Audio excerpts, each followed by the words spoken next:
الشيطان الرجيم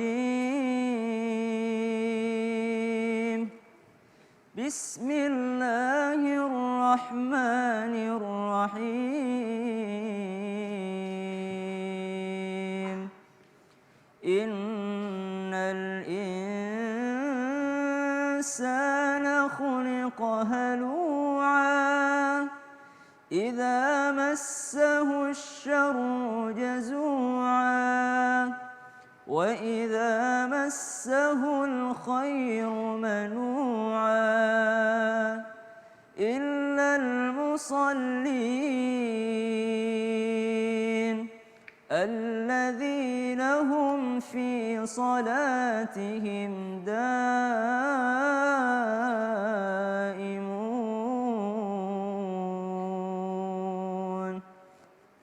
Al-Quran surah Al-Ma'arij. Innal insana khuliqa halu'a. Allah yang menciptakan kita, Allah jelaskan sifat manusia itu seperti apa. Innal insana khuliqa halu'a. Sesungguhnya manusia itu memang diciptakan dengan sifat mereka, yakni suka berkeluh kesah. Idza massahul khairu manu'a. Kalau ditimpa kebaikan, mereka akan mengeluh.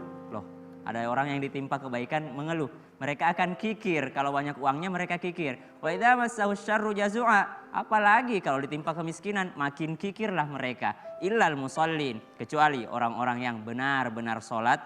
Kalau mereka benar-benar sholat, baik atau buruk, semuanya disyukuri karena semuanya adalah dari Allah. Shadaqallahul azim. Masya Allah, dari surah Al-Ma'arij ayat 19 sampai 22 tadi yang dibacakan oleh Ustadz Syam, kita angkat tema kita hari ini adalah ngeluh melulu. Oke, tepuk tangan dulu dong.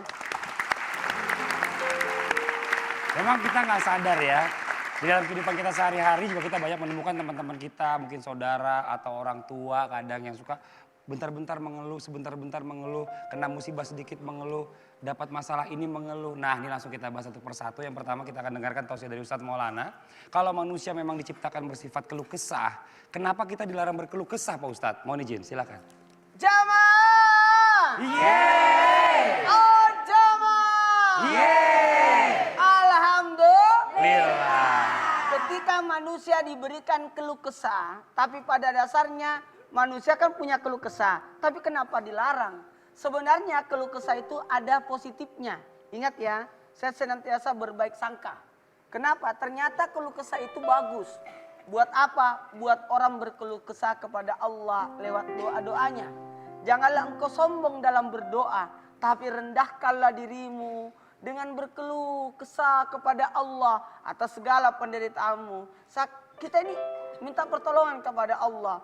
Bahkan orang yang putus sandalnya pun tidak ada salahnya kalau dia berdoa kepada Allah. Karena sebab sandal yang putus. Walaupun sekecil itu. Tapi dalam hal ini kalau berbicara tentang keluh kesah, justru dokter butuh keluh kesahnya seorang pasien untuk mengetahui penyakitnya apa. Kalau ada pasien datang mengeluh, itu enak untuk diobatin. Tapi kalau ada pasien mau diobati, tapi tidak mau beritahu apa penyakitnya. Penyakit apa? Mau tahu? Mau. Ngapain ada pasien begitu? Nanti salah resep, salah obat, salah suntik dan sebagainya. Tapi dalam hal ini, kenapa mohon maaf kepada siapapun dilarang berkeluh kesah? Karena ketika kita berkeluh kesah yang bukan pada tempatnya, bukan pada saatnya, adalah orang-orang yang melemahkan dirinya. Bentuk apa? Ketidaksyukuran nikmat kepada Allah. Nah. Justru kita harus membanggakan. Alhamdulillah. Ingat, setiap manusia memiliki kelebihan. Tapi ingat, mereka pasti ada kekurangannya. Tapi tidak ada salahnya. Di balik kekurangan itulah kelebihan kita. Ternyata kekurangannya itu adalah kelebihannya. Betul. Kalau ada orang kaya, itu sarjana, wajar. Ya. Ada anak orang kaya, jadi kaya, wajar. Wajar. Tapi kalau anak orang miskin, Jadi jadi sarjana. sarjana, itu luar biasa. Betul. Ini kan sesuatu yang luar biasa buat kita. Mohon maaf kepada siapapun, hilangkan diri kita berkeluh kesah kepada manusia yang bukan pada tempatnya, bukan pada saatnya. istri berkeluh kesah kepada suami dalam hal apa? Dalam hal kebaikan, tidak ada masalah. Tapi alangkah baiknya kalau kita berdoa. Ibu-ibu, salawat perbanyak. Kalau awal bulan, nyanyikanlah Tala Al-Badru. Oh, ada yang datang. Karena ada pemasukan. Oh ya Allah, luar Tala biasa. Al-Badru alaina. Karena masukan. Masuk. Kalau tengah Tanggal bulan? baru. Kalau pertengahan bulan. Pertengahan bulan? Salatullah, salamullah. Kenapa? Keuangan aman. Stabil. Tapi kalau akhir bulan, nggak usah berkeluh kesah. Bacalah astagfirullah. Berarti keuangan sudah habis. Iya. Aduh, Masya Allah nih. Kita lanjut lagi ya. Di tema kita hari ini adalah ngeluh melulu.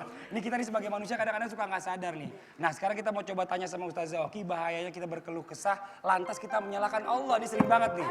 Astagfirullahaladzim, kaget. Ustazah Oki pingsan nanti. Ketika manusia dihadapi oleh persoalan demi persoalan, ada beberapa sikap manusia. Sikap yang paling rendah adalah marah kepada apa yang Allah berikan kepadanya. Sikap yang kedua adalah sabar. Kemudian sikap yang ketiga adalah ikhlas dan ridho. Ikhlas dan ridho, ada masalah nggak ada masalah sama. Ibadahnya tidak terpengaruh, tetap sama ibadahnya, tetap bagus ibadahnya. Dan yang terbaik adalah orang-orang yang bersyukur. Ada masalah justru bersyukur. Tapi kita tidak membahas tiga ini, kita bahas yang pertama. Ada orang yang diberikan masalah oleh Allah, dia marah kepada Allah. Dia tidak suka dengan takdir yang Allah berikan. Artinya dia tidak beriman kepada qada dan qadar. Artinya orang ini bisa saja jatuh kepada kesyirikan. Semua apa yang diberikan oleh Allah Subhanahu wa taala itu adalah hal yang baik. Yang buruk adalah bagaimana cara kita menyikapinya. Ayat favorit saya, surah Al-Baqarah 216. Wa asa an takrahu syai'a wa huwa khairul lakum wa asa an tuhibbu syai'a wa huwa syarrul lakum wallahu ya'lamu wa antum la ta'lamun. Boleh jadi apa yang kita benci itu baik untuk kita. Boleh jadi apa yang kita suka itu buruk untuk kita. Allah mengetahui yang tidak kita ketahui. Akan apa yang Allah berikan kepada kita, ternyata ada pembelajaran-pembelajaran, ada hikmah-hikmah di kemudian hari yang akan kita syukuri. Karena membentuk pribadi kita menjadi pribadi yang matang, lebih kuat, lebih bijak, dan bisa jadi lebih dekat pada Allah. Kadang manusia dikasih kesenangan, dikasih kegembiraan, dia lupa sama Allah. Padahal itu ujiannya. Wa nabluukum bisyarri wal khairi fitnah. Allah akan menguji kita dengan keburukan, dengan kesenangan, dengan kesedihan, dengan kesenangan. Orang yang senang itu ujian, tapi banyak orang nggak menyadari. Ketika senang, ketika kaya, ketika berada di atas, dia lupa sama Allah. Itulah ujiannya, kufur nikmat. Tapi ketika dia jatuh, terkadang itu akan menjadi buat dia lebih dekat lagi sama Allah. Makanya orang-orang yang seperti ini, kata Allah, sini deh aku kasih teguran buat dia kembali pada Allah. Karena Allah rindu samanya, sama Bisa dia. jadi teguran itu adalah tanda sayang. Tanda sayang. Iya, karena kalau orang dipanggil sini, pasti dia datang, berarti orang ditegur. Sekian banyak orang lewat. Tapi nih, tukang apa yang dipanggil malah kabur? Tukang apa ya? Tukang copet. Udah dijawab tuh. Udah selesai deh. Jadi gak lucu deh Ustaz. Oke, kita lanjut lagi Pak Ustadz, tenang dulu nih. Ini kita bicara masalah kepada kita ya. Kalau kita kadang-kadang kan kalau berdoa gitu kan Allah kadang-kadang nggak jawab secara langsung, nggak diberikan Allah secara langsung. Nah gimana caranya kita tuh bisa bersabar dan tidak mengeluh kalau doa-doa kita tuh belum dikabulkan Pak Ustadz? Gini. Membicarakan tentang doa. Persoalan diterima, dikabulkan, tidak dikabulkan itu hak patennya Allah. Yang namanya manusia tetap berdoa. Karena doa adalah ibadah. Persoalan Allah kasih atau tidak kasih itu urusan Allah. Karena bisa jadi doa itu diijabah secara langsung. Tapi bisa jadi Allah gantikan yang terbaik untukmu. Karena manusia beda pemikiran. Jangan pernah minta harta kepada Allah terlalu kecil.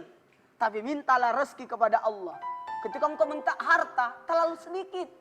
Mintalah rezeki, ya Allah berikan aku rezeki. Dan bisa jadi Allah berikan yang terbaik buat kita. Karena kalau kita, ya Allah berikan aku mobil. Jatuh mobil, mati kau.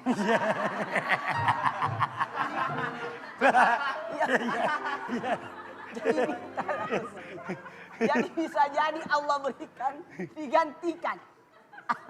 Atau sekalian gini. Apa tuh? Allah simpankan di hari kemudian. Oh gitu. Nanti akan dipanggil hamba-hamba Allah, orang-orang yang tidak pernah dikabulkan doanya. Kasihan ya.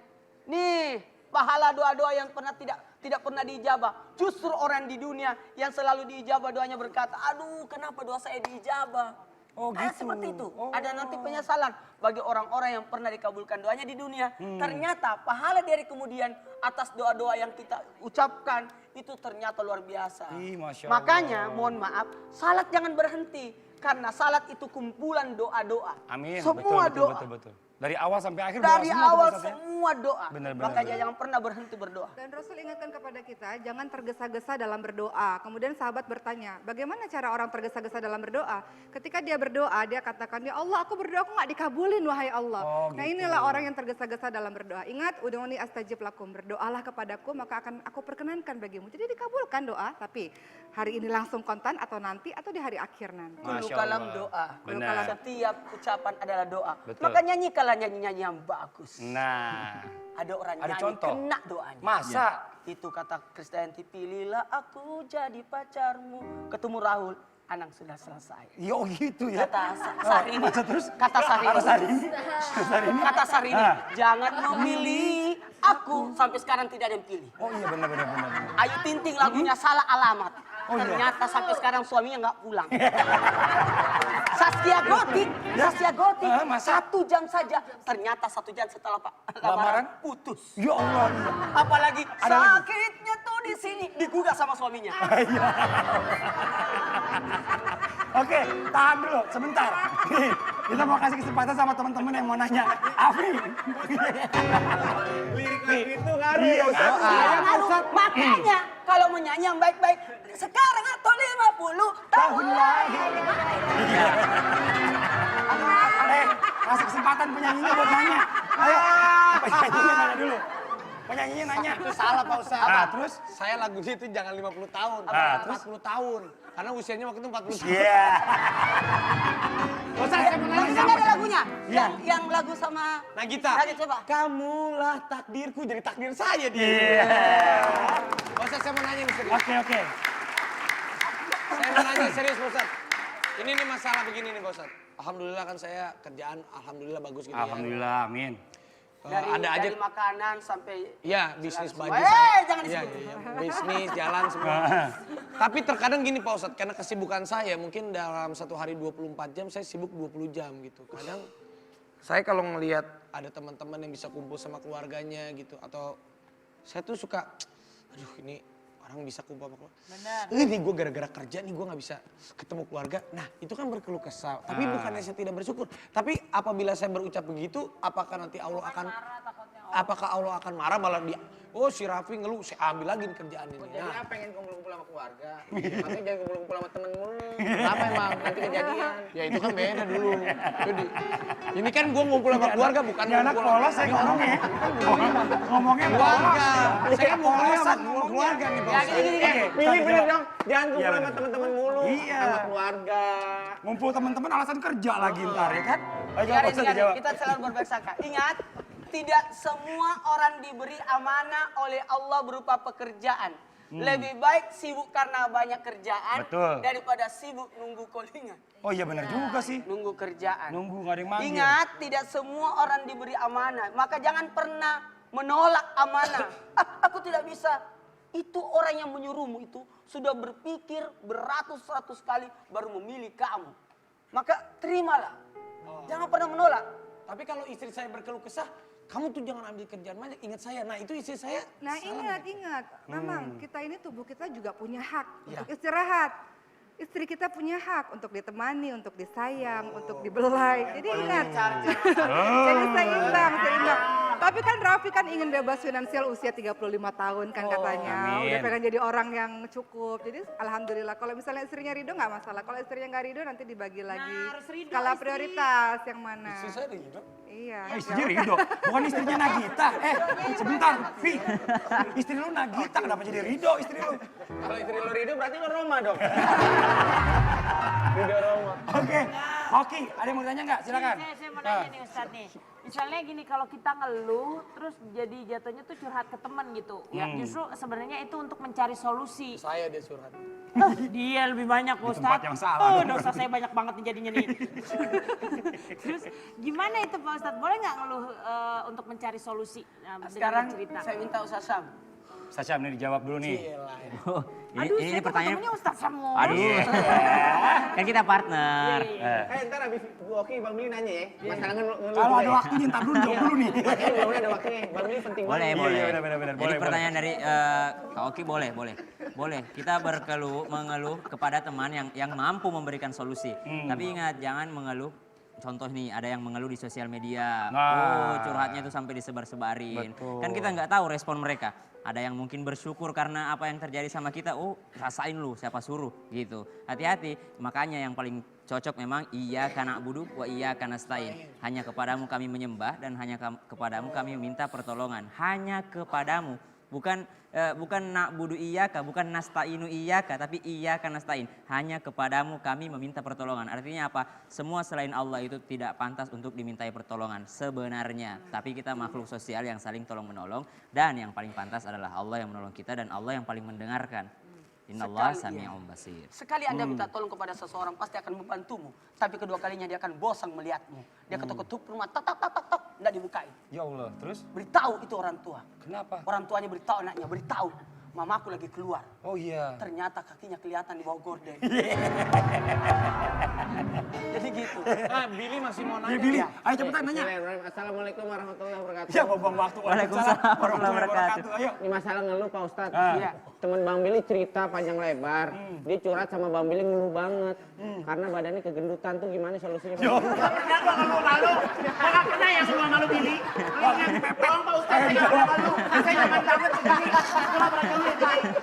Ayo jawab Ustaz. Nih, Lu mau diet-diet aja? Lu diet-diet minum-minum. Tapi Gini. Barang siapa yang mau bersyukur, lihatlah orang di bawah diri kita. Masih banyak orang yang lebih menderita dibanding diri kita. Jadi ketika kita, maaf, diberikan kelebihan badan oleh Allah, pasti ada orang lebih dari diri kita. Betul. Contoh saya kan tidak terlalu tinggi gitu. Pendek. Iya, udah ngaku aja. Terus? Maka saya waktu di Makassar lebih banyak mengajar TK dan SD. Oh gitu. Kenapa? Supaya aman saya. Oh. Jadi carilah orang yang lebih di bawah dari diri kita lebih Yang aman. penting sehat ya Pak Yang Ustaz. penting sehat. Yang kecil yang penting sehat. Amin. Ya Allah, terima kasih banyak nih. Mudah-mudahan posnya singkat tadi bisa jadi pelajaran buat kita semuanya. Dan buat yang di rumah jangan lupa besok ya, saksikan kita lagi dari jam 2 pagi sampai dengan selesai. Di mana lagi kalau bukan di Markisa. Mari kita sahur.